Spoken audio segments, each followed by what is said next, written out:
여러분 안녕하세요. 179강입니다. 전 시간에는 이제 외국의 노틸, 그 다음에 한국의 노틸에 대해서 말씀드렸습니다. 자, 노틸은 무교훈이죠.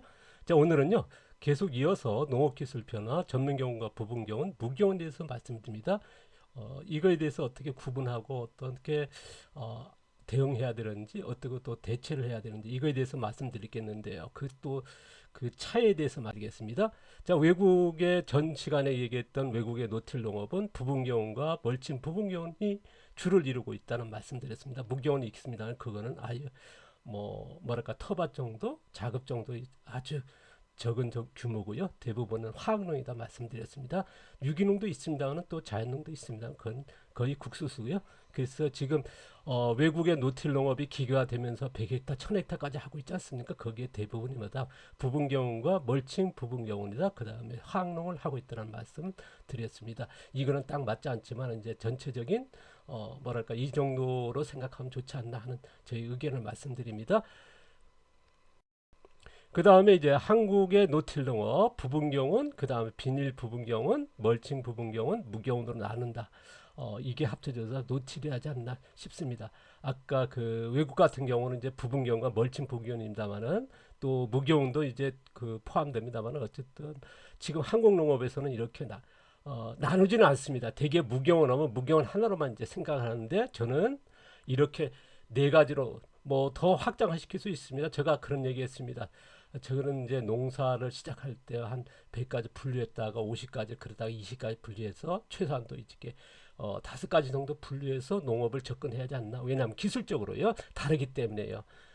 앞서도 그런 얘기했어. 자연농 하면 이제 무교훈 하나로 보거든요. 전데 전면경운도 있고 부분경운도 있고 멀칭 부분이 있고 무교훈이 있지 않습니까? 그래서 이렇게 나누는 게 맞지 않나. 그래서 지금 한국 노틸 농업도 무교훈 하면 이제 노틸 하면 무교훈 아닙니까? 그래서 이 부분 경우 이렇게 안 나누거든. 저는 이렇게 네 가지 나누고 그 다음에 이제 화학농, 친환경, 유기농, 자연농 이게 다 포함시키고 있으며 같이 가고 있다. 어떤 분은 이제 뭐 이렇게 노틸 하면서 화학농 한 분이 있고 유기농 하신 분이 있고 또 자연농도 하고 있고요. 그래서 이런 것들을 조금 알고 가면은 쉽지 않을까. 그리고 또 그 과정에 우리가 이론적으로 설명한다든가 기술적 접근할 때 이렇게 알고 하는 게 좋지 않을까. 저는 그렇게 생각합니다.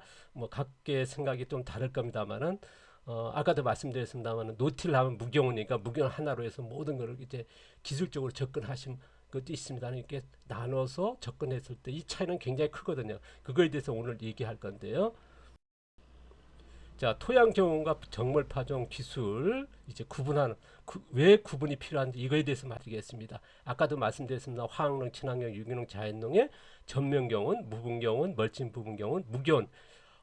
화학농 하면 이제 전면경운 있습니다. 이제는 무경운까지 나왔고 멀칭 부분경운도 나왔고 자연농도 이제 그저 같으면 이제 무경운 하나 이제 그 후쿠오카 마사노부 선생님 시어에서 이제 가와구치에서는 멀칭 부분경운 아닙니까?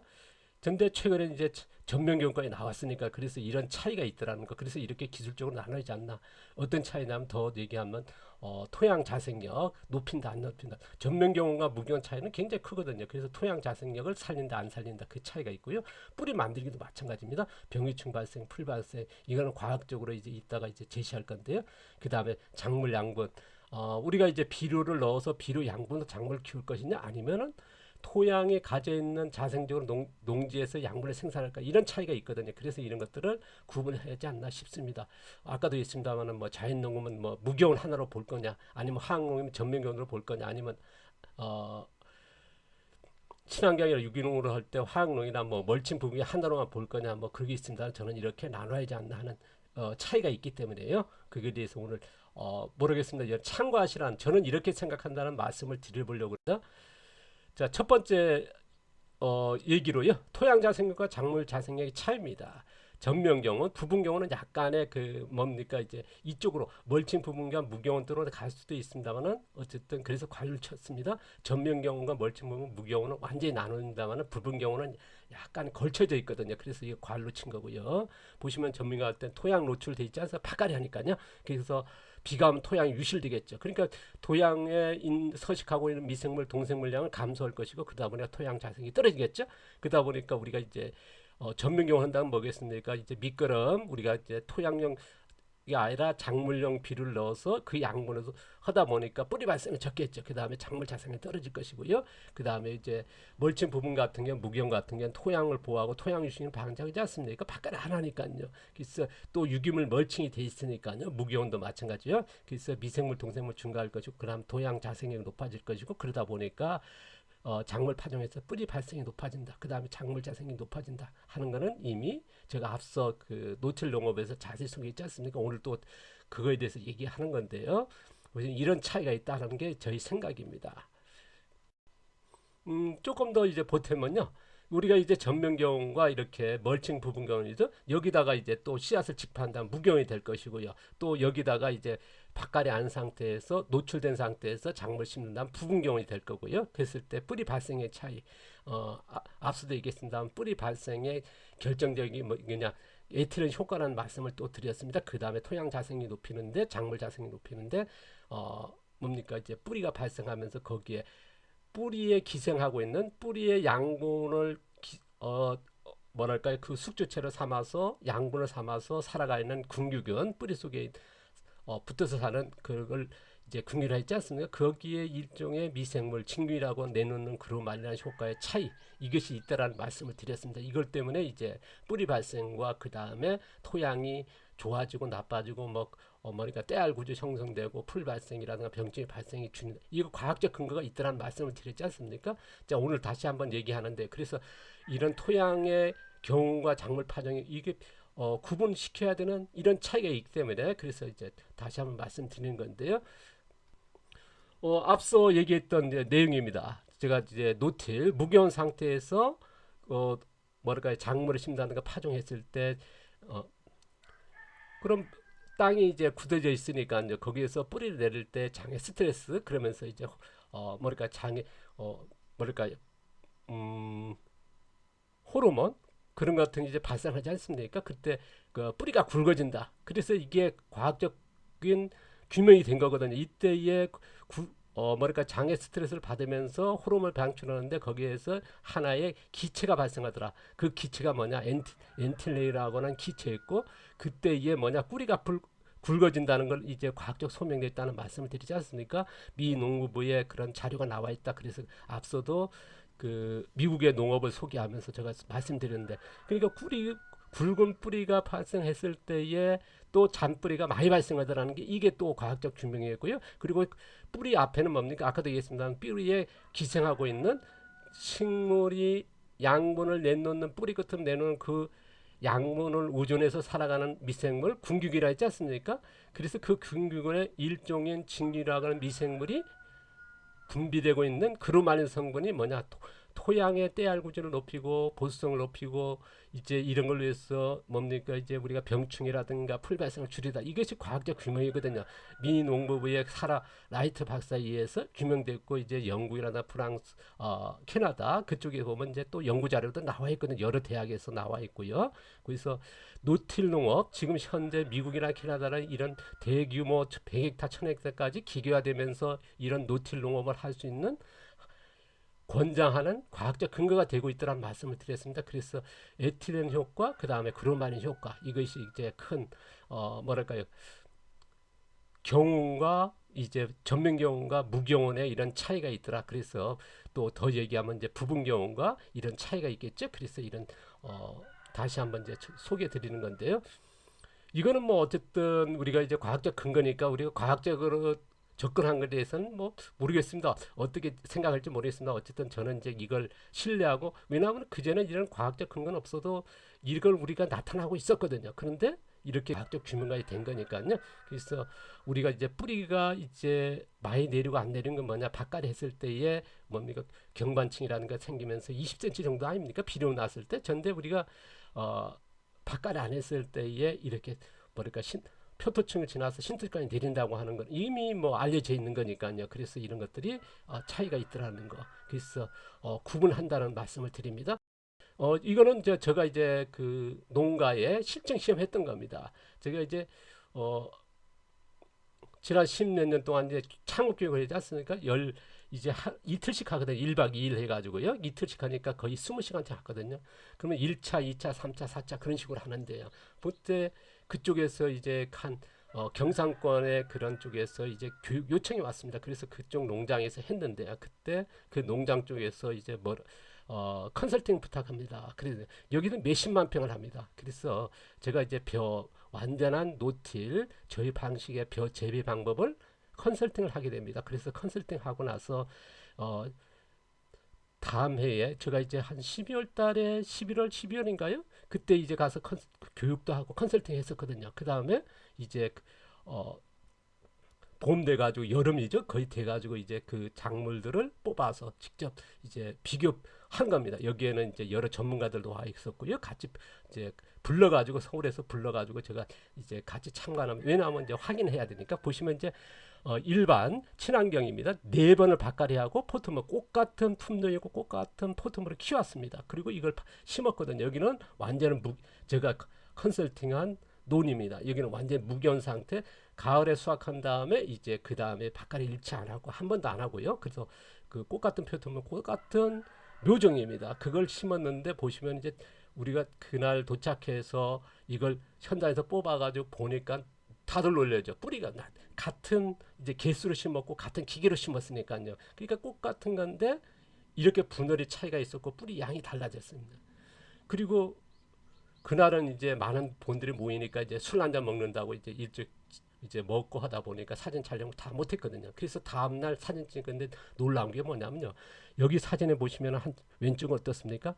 잎사귀 다 말아지는데 다음은 이쪽 저희가 컨설팅한 논에서 나온 그 벼들은 잎사귀가 그대로 펼쳐지는 이걸 보고 뭐 난리 났었거든요. 그래서 이런 차이가 있더라는 거. 꽃 같은 개수의 묘에다가 같은 품종인데도 이런 차이가 있더라는 거. 그래서 다시 한번 이제 뭐 많은 농가들에게 이렇게 또 뭐랄까요 실증 더 돼야 되겠지만 어쨌든 간에 제가 이제 이런 실증이 나왔던 직접 찍고 그리고 뭐 참관자들이 있으니까요. 그래서 했던 사례입니다. 이 몇십만 평의 농가. 제가 자연 순환 유기농 아닙니까? 그래서 자연 유기농이라 해가지고 보는 사진 보일 겁니다. 했다는 것 좀 앞서서 소개했고 이제 다시 한번 소개해드립니다. 자, 두 번째로 왜 이렇게 구분하는지 말씀드리겠습니다. 토양 살리기와 토양 유실의 차이입니다. 왜냐 그러면 이제 전문 경우를 했을 때 바깥이 되지 않습니까? 이건 멀칭 부분 경우가 무경은 바깥이 일치하는 거니까요. 그때에 토양이 노출되고 바깥이 하니까 토양 유실이 되겠죠. 비가 오면요. 그래서 표도층이 유실되면서 뭐니까 유실된 토양과 유기물과 흘러가지 않습니까? 그러다 보니까 강과 해안에 그런 유기물들이 쓸려가겠죠. 거기에는 뭐 여러 가지 비료 성분도 있을 것이고요. 비료라는 게 뭡니까? 우리가 토양의 작물에 영향을 끼치는 모든 유기물의 물질이라 얘기하지 않습니까? 그러니까 화학비료 될 수 썼다 그러면 그게 될 수 있고 퇴비도 될 수 있고 유기물 될 수 있지 않습니까? 그러니까 환경 피해 원인이 되고요. 그 다음에 이제 무경 상태다 보니까 유기물 멀칭되어 있으니까 뭡니까? 비가 와도 안 쓸려가겠죠. 그래서 토양을 살리는 쪽이 되겠죠. 그 다음에 생태 보존 역할을 한다. 이런 차이가 큰 차이가 있겠죠.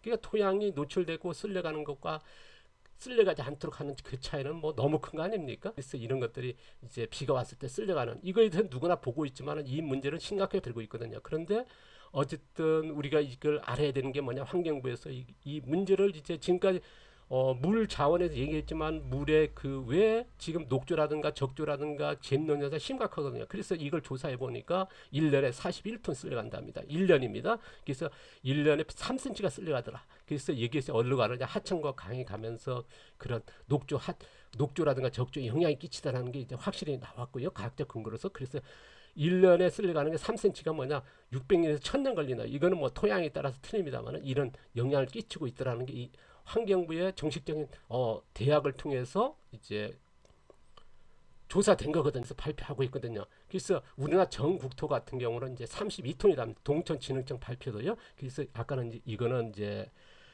농지에서 쓸려가는 거고요. 그래서 41톤이고요.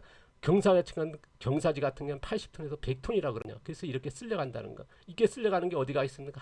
연안 해안 제주도니까 연안 해안일 것이고 육지부 같은 경우는 뭐랄까 하천이나 가겠죠. 이러면서 들어가서 녹조의 원인이 거고요. 그 다음에 그 다음에 이제 우리나라 전체 퍼지는 이제 갯놈 현상. 남해안 같은 건 적조겠죠. 그 다음에 동해안은 갯놈 현상이 제주도 또 갯놈 현상이다. 백화 현상에서 하는 이거 제주도 연안 해안에서 이렇게 해초가 없지 않습니까? 이거 기온 상승의 원인이다 야기도 합니다만 거기에 이런 유실에 의해서 질산염이라든가 인산염이라든가 이렇게 아주 막 생활 오폐선한테 같이 쓸려가지 않습니까? 이런 것들이 문제라고 하는 것은 이미 밝혀지고 있거든요. 어떤 분들은 그러더라고요. 양식장의 문제지 농어의 문제 아니다. 그렇게 저거 오늘 교육하니까 그러더라고요. 뭐 자연유산에 뭐 그 관계된 쪽에서 농업지에서 농민들 대상으로 얘기하니까 젊은 농민 나와가지고 뭐 양식장의 문제지 왜 근데 나이 드신 분이 딱 가라막아서 그러더라고요.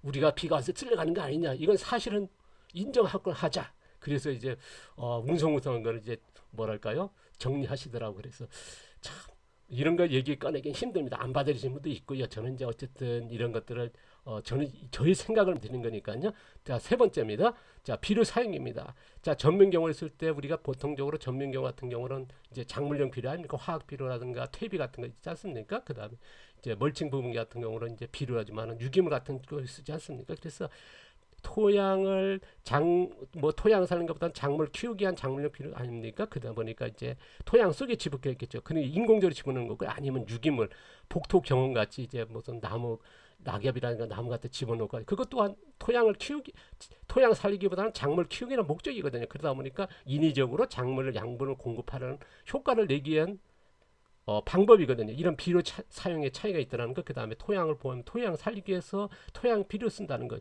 유기물이 되겠죠. 자연 상태 유기물 아니면 뿌리 우리가 보통적으로 유기물을 땅 파가지고 아니면 미끄럼에서 땅을 강제적으로 넣지 않습니까? 인위적으로 넣지 않습니까? 그런데 저희 같은 경우는 표면들 같은 거는 유기물을 뭐 인위적으로 넣습니다. 멀칭하는 것이고요. 습석 같죠. 그 다음에 토양 속에는 어떤 유기물 넣을까요? 뿌리라고 하는 잡초라든가 작물 뿌리를 통해서 그 유기물이거든요. 이런 식으로 또 형성시켜야 하지 않나. 그러니까 자연적인 그래서 작물 양분을 토양에서 생산하게 하는 방법에 이런 차이가 있더라는 거. 그래서 농사 기술 차이에서 이런 극명하게 달라진다. 아까도 했습니다. 부분 경우 같은 경우는 약간의 걸쳐져 있는 건 뭐 사실입니다만은 이걸 좀 참고하셔서 이제 여러분 나의 생각을 말씀드린 거니까요. 여러분 생각은 뭐 그냥 저희 생각에 맞으시면 그냥 긍정으로 이제 들으시고요. 그러시면 뭐 버리시면 되겠죠.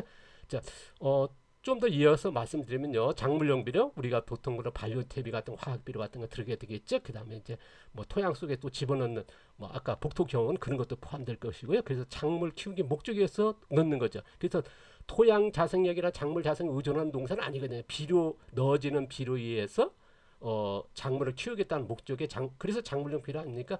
비료에 대해서는 이제 제가 이제 다음 편에 이어지면서 또 말씀을 드리겠습니다. 자세히. 자, 토양용 비료 같은 경우는 토양을 살리기 위해서 넣어지는 그래서 토양에 이런 유기물 넣으면서 미생물이 동생물 살면서 그 미생물과 동생물에서 밭에서 뭡니까 이제 발효가 일어나겠죠. 이게 먹이 사슬에 의해서 분해가 되니까 여기서 작물 양분을 생산하는 거 아닙니까? 그래서 이런 쪽으로 간다는 거. 그래서 토양 살리기 목적이다. 그 다음에 토양의 자생력과 작물 자생력, 그래서 농지에서 미생물과 동생물들이 유기물에 의해서 생산되는 양분에 의해서 작물을 키우는 농업. 그러니까 작물용 비료의 농사와 토양용 비료의 농사는 딱 차이가 있는 거거든요. 그러니까 농사 기술 전면 경우가 멀칭 부분 경우가 무경우의 차이는 분명히 있더라는 거죠. 그래서 이런 차이가 있더라는 말씀을 드립니다.